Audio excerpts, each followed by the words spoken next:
when you suppress anything, it's going to come out vile. It's just like when you squeeze an orange, you're never going to get apple juice. You're only going to get what's already in you.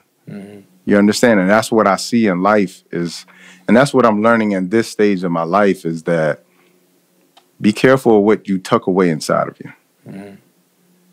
Because whenever you're squeezed in life, that's what's coming out.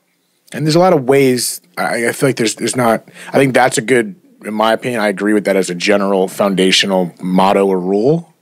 Do take it with what you will, but I think it's about also finding that outlet, right? Because I feel like there's a million different outlets that might work, and it might be in disguise as basketball, but that might not be healthy either. The way you were doing it, as you were explaining it, but there's different outlets, and it's about finding that for you. Whether it is talking, maybe talking is not. Maybe people don't want to do that, and I think that I like talking. Yeah, but also maybe that's not for everyone. Even though I think it can be. That's just my opinion. As long as it's not resistance. Yes. If the outlet doesn't create even more resistance. See, basketball created more resistance. Yeah, how exactly? Just because you were just... Because it gave me an outlet to act out my rage. Right, there it is. That's more resistance. It's only going to lead to more and more violence. Which can be confused as a release. Yes, confused. Yeah. And so had I taken that as an opportunity to be creative, to say, all right, I'm going to go express the emotion of hurt through creativity. That's a totally different outlet. Yeah.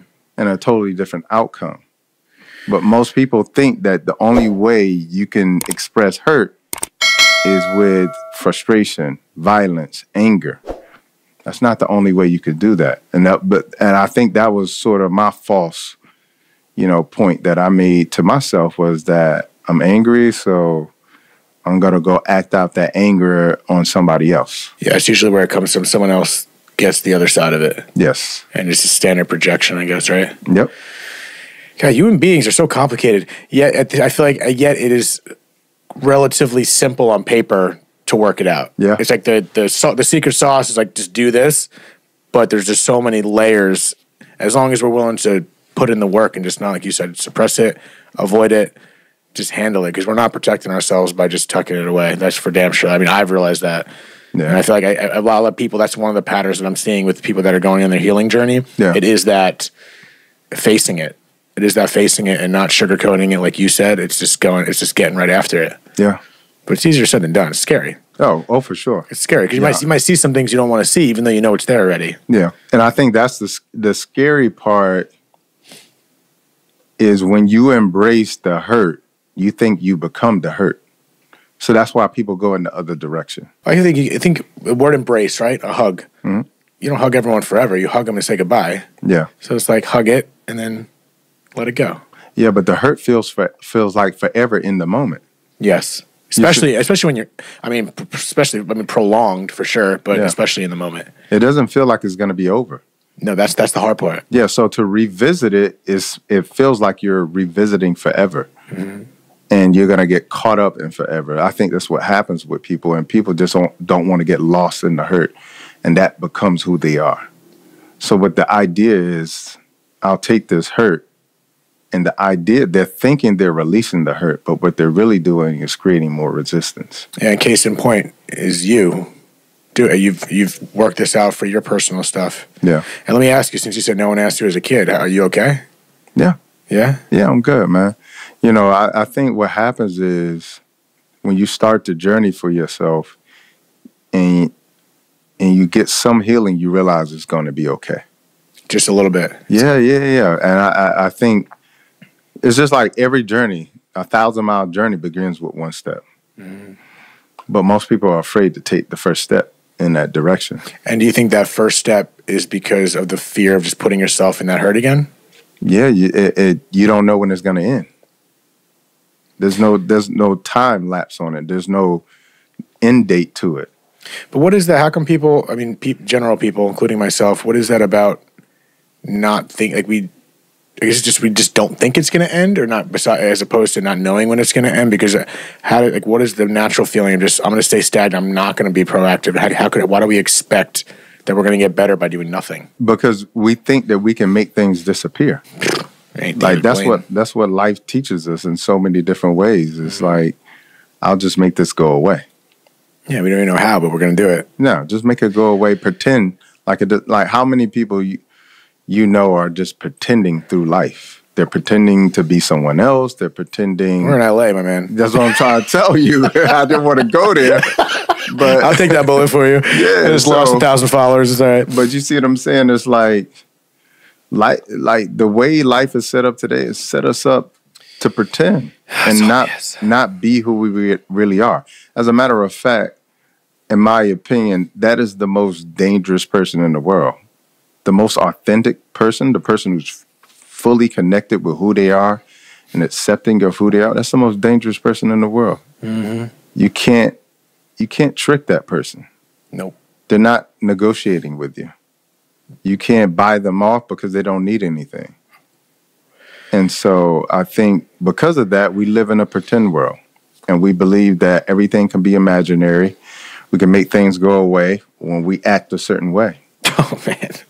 Sorry, I think about all my problems just flashed across my eye in that moment. So if I went cross-eyed for anyone watching on YouTube, I apologize.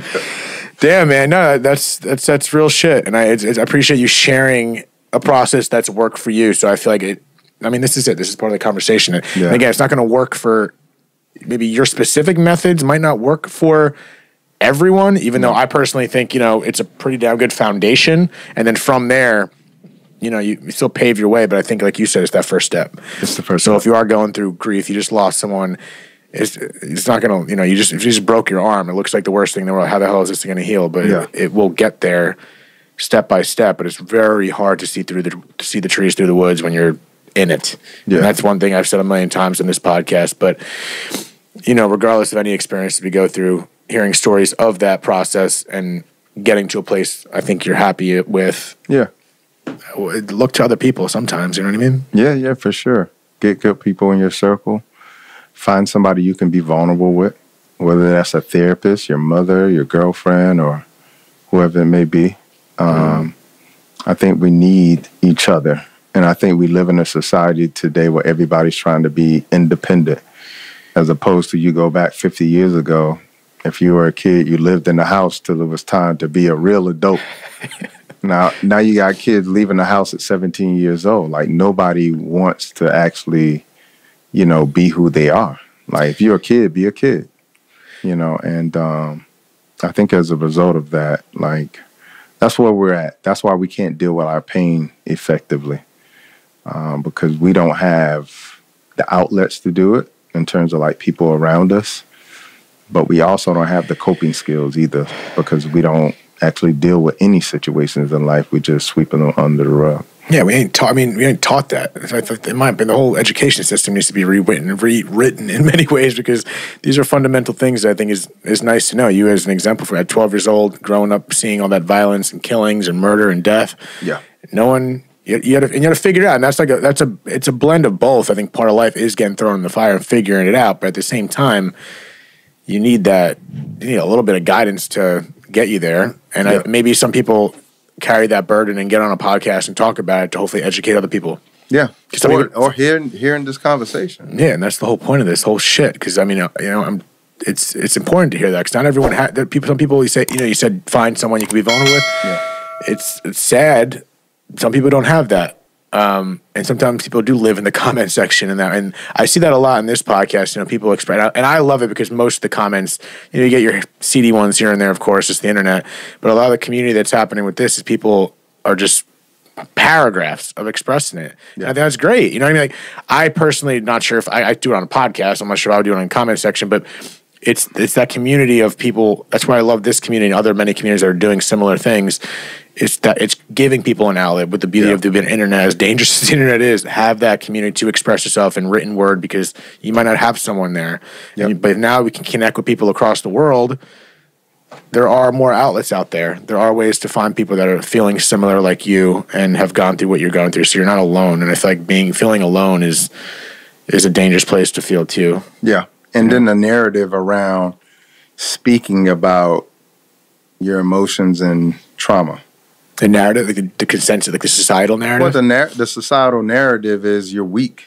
Yes. If you voice them, if somebody were to be in a Whole Foods and just got to a moment where they said, I can't take it anymore, and they said those words and then start spouting off what they were going through, somebody would call the ambulance, and everybody would say they were crazy. Nobody would say, come sit down with me.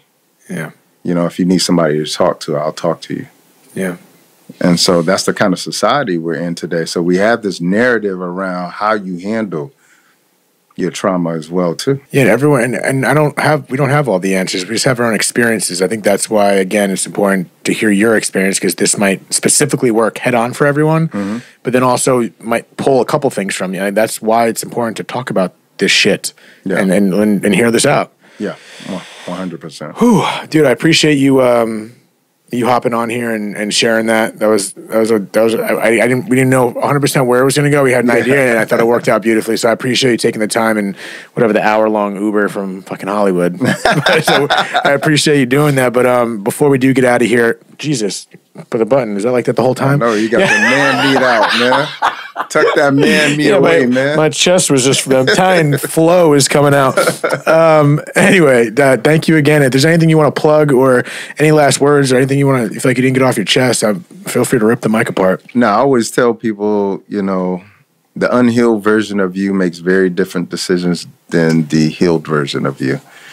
And so a lot of times we're getting what we're getting in life because we're not doing the work that requires to be healed.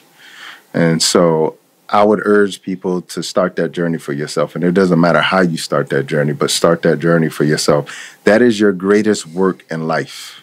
And there's a difference between having a job and your work. Your job you could be hired to, you could be fired from, but your work in life is something that you're born with. It's a seed inside of you that's given to you by God. And that is the work that you need to do while you're here to evolve your soul. I believe that before we come down here, our whole purpose is to evolve spiritually. That's our whole purpose. We're spiritual beings having a human experience. Don't take this shit too hard. These are just lessons to evolve you spiritually. And so remember, the highest version of you is the healed version of you. Do the work. You deserve what's on the other side of healing.